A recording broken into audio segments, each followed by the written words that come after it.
আগে চেক করো, তারপরে বিশ্বাস করবা, ঠিক কিনা? তাহলে এখন থেকে একটা কিছু শুনলে বিশ্বাস করবেন। একজন এসে বলল, ভাইজান আপনার মেয়েরে দেখলাম আরেক ছেলের সাথে বাজারে ঘোরাফেরা করে, ওই রমনার বটমূলে দেখলাম আপনার মেয়ে আরেক ছেলেরে নিয়ে ফষ্টি নষ্টি করে, লোকের কথা বিশ্বাস করে বাসায় যে মেয়ের চুলের মধ্যে ধরে মাইর, আইজো মার কাইলো মাইর। এরকম হইতে পারে না?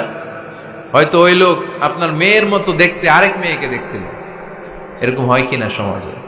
একজন এসে বললো, ভাই আপনি এখানে ভাবিরে তো দেখলাম ওই জায়গায় আরেক লোকের সাথে ঘোরাফেরা করতেছে, খবর রাখেন না বাসা? আপনি রেগে মেগে, ঘটনা কি? আমার খেয়ে আমার পরে আরেকজনের সাথে, যে এই বাড়িতে যে মায়ের, কোনো কথা নেই। দেখবেন যে ছোট্ট মারামারি থেকে এই ঘটনা অনেক সময় বিচ্ছেদ বা ডিভোর্স পর্যন্ত গড়ায়, ঠিক কিনা? ওই যে শোনা কথায় কান দিচ্ছেন, ফাতাবাইয়ুন, আপনি চেক করেন নাই।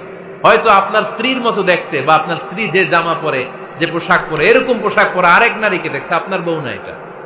আপনার মেয়ের ব্যাপারে যে তথ্য দিয়েছে এটা সঠিক নয়, সে আপনার মেয়ের মতো আরেকটা মেয়েকে দেখেছে, এসে আপনার কাছে বলে দিছে, আপনি বিশ্বাস করছেন। ভেজাল আছে না নাই? এই ভেজালগুলোকে থামানোর জন্য কোরআনে এই বিধানগুলো নাজিল করেছে কে? তাহলে ফরিদপুরের ভাইয়েরা, সমাজটাকে সুন্দর রাখার তথ্য একটা শুনলেই বিশ্বাস করবেন না। সিলে কান নিয়ে গেছে শুনলেই সিলের পিছনে দৌড়, নাকি? কি করবেন? আগে কানে হাত দিয়ে একটু দেখবো কান দুইটা আছে না নাই, তারপরে চিলের পিছনে দৌড়ানো। তাহলে এখন থেকে আমরা তথ্য একটা শুনলেই বিশ্বাস করব। তাহলে কি করবেন?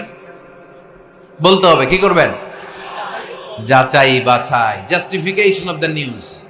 কোন নিউজ জাস্টিফিকেশন ছাড়া আমরা প্রচার করব, বিশ্বাস করব, শেয়ার করব না। আল্লাহ বললেন, ইয়া আইয়ুহাল্লাযীনা আমানু লা ইয়াসখার কওমুম মিন কওম। ওহে আমার ঈমানদার বান্দারা, শোনো শোনো, খবরদার কখনো কোনো মুমিন বান্দারে ঠাট্টা করো না, অবজ্ঞা করো না, ঠাট্টা করো না।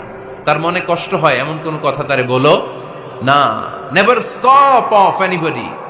কাউকে নিয়ে ঠাট্টা করবেন না, তার দেহ নিয়ে, তার আকৃতি নিয়ে, তার বংশ নিয়ে। এক লোকের বাবা ছিল চোর, কিন্তু তার ছেলে অনেক ভালো। আপনি কি তারা বলতে পারবেন তুই চোরের ঘরের চোর? বলতে পারবেন? চুরি করছে বাবা, ওর কি দোষ? কথা বলেন। এগুলো কবিরা গুনাহ। আওয়াজ করে বলেন তো, কি গুনাহ? কবিরা গুনাহ। কারো আকৃতি নিয়ে, আমার ফরিদপুরের কলিজার টুকরা যুবক ভাইরা, কারো আকৃতি নিয়ে কখনো অবজ্ঞা করবে না, তুচ্ছ জ্ঞান করবে না। এটা কবিরা গুনাহ, এটা আল্লাহ খুব অপছন্দ করেন। এর কারণ আকৃতিটা আমাদের হাতে নাই। আমাদের কারো নাক লম্বা, কারো খাটো, আমরা কেউ কালো, কেউ সাদা, আমরা কেউ স্মার্ট, কেউ অন্যরকম। তো এই যে আমাদের এক এক ধরনের আকৃতি, এটা কি আমি বানাইছি? আপনি বানাইছেন? দিছে কে? এই জন্য কারো দেহের গঠন নিয়ে যদি আপনি অবজ্ঞা করেন, এটা প্রক্ষান্তরে আপনি স্রষ্টাকে নিয়ে অবজ্ঞা করবেন। কারো দেহের আকৃতি নিয়ে যদি আপনি তুচ্ছ করেন, তাকে তুচ্ছ করেননি, আমার রবকে আপনি তুচ্ছ করেছেন। চিল্লায় বলেন ঠিক কিনা? খবরদার, তুই কালু, তুই লম্বু, তুই মোটু, তুই কানা, তুই রোহিঙ্গা, আছে না নাই? ইদানিং ইদানিং এটা খুব চলে। এই রোহিঙ্গা নামটা আছে না? ফরিদপুরে এগুলো ঢুকে নাই না? আমাদের ওইদিকে দেখি কি অবস্থা, কারোর সাথে কেউ লাগলে তুই রোহিঙ্গা। কি আশ্চর্য, এই গালি কবে আসলো? হ্যাঁ, অনেক ধরনের গালি। ঢাকায় আর একটা চলে ফইন্নির ভূত, কি বলে? এই এগুলো আগে শুনি নাই আমরা, রিসেন্ট এগুলো বলা শুরু করছে। ফইন্নির ভূত, রোহিঙ্গা না। এগুলো বলে আপনি কাউকে অবজ্ঞা করতে পারবেন? পারবেন না। খবরদার, এটা কবিরা গুনাহ, এটা ছোট গুনাহ মনে করবেন না। কারণ আকৃতি নিয়ে তুচ্ছ করা যায় না, কারণ আকৃতি দান করেছে কে? হুয়াল্লাযী ইউসাউইরুকুম ফিল আরহামি কাইফা ইয়াশা, লা ইলাহা ইল্লা হুয়াল আজিজুল হাকীম। তিনি এমন সত্তা, যিনি তোমাদের চেহারার অবয়ব দিয়েছেন, তোমাদের আকৃতি দান করেছেন তখন যখন তোমরা মায়ের পেটের ভেতরে ছোট্ট জোকের মতো ছিলা। মায়ের পেটের ভেতরে আমরা যখন সবাই এত ছোট্ট, তখনই আমাদের চেহারার আকৃতি দিয়েছে কে?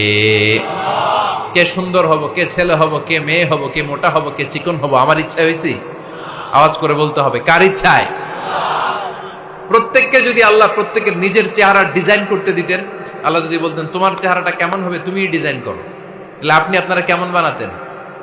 হ্যাঁ বলেন, ফরিদপুরের ভাইরা বলেন, সুন্দর করে বানাতেন তাই না? সবচাইতে স্মার্ট, সবচেয়ে সুন্দর করে আমি আমার চেহারাটা বানাতাম যদি আমাকে ডিজাইন করার সুযোগ দেওয়া হতো। কিন্তু এই সুযোগ তো আল্লাহ দেন নাই। ডিজাইন স্বয়ং করে দিয়েছেন কে? কোন নারীকে যদি আল্লাহ বলতে এই নারীরা তোমাদের চেহারা কার কেমন লাগবে তোমরা বানাও, প্রত্যেক নারী কি করতো? বিশ্ব সুন্দরী করে নিজেকে বানাতো। খুদ ধরার মতো কোনো জায়গা সে নিজের জন্য রাখতো না, ঠিক কিনা? কিন্তু এটা আল্লাহ দেন নাই। এই আকৃতিটা আমাদেরকে সরাসরি দান করেছেন কে?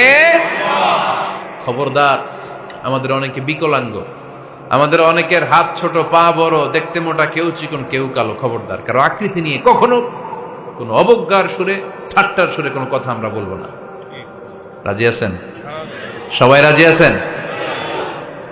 আল্লাহ রাসূল সাল্লাল্লাহু আলাইহি ওয়াসাল্লামের এক সাহাবী ছিল, নাম ইবনে মাসউদ রাদিয়াল্লাহু তাআলা আনহু। ওনার পায়ের নলা ছিল খুব চিকন, অস্বাভাবিক।